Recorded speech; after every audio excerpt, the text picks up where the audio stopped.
அது லக்ஷ்மி கோயிலாக இருந்தாலும் சரி, எந்த கோயிலாக இருந்தாலும் இந்த புஷ்பத்தை சுவாமிக்கு படைச்சிங்க அப்படின்னா கர்மயோகம்னு ஒரு யோகம். அந்த யோகம், இந்த பூவை யாரெல்லாம் பயன்படுத்தினா அந்த கர்ம யோகம் கிடைக்கும்.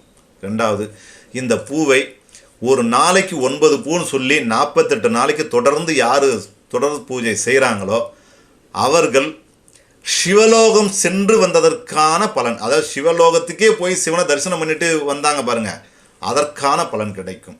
இந்த பூவுக்கு அப்படி ஒரு அபரிதமான சக்தி உண்டு.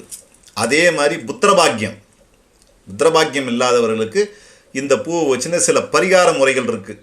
அப்படி செய்யும்போது புத்திரபாக்கியம் கிட்டும் அப்படிங்கிறது இருக்குது. அதே மாதிரி ஞானம் வேண்டி இருக்கிறவங்களுக்கும் இந்த பூ, ஏன்னா இந்த நாகலிங்க பூவோடைய மரத்தை பார்த்தீங்கன்னா பூ வந்து கிளையிலன்னு இல்லை, எல்லா இடத்துலையுமே கீழே இருந்தெல்லாம் வளர்ந்துடும்.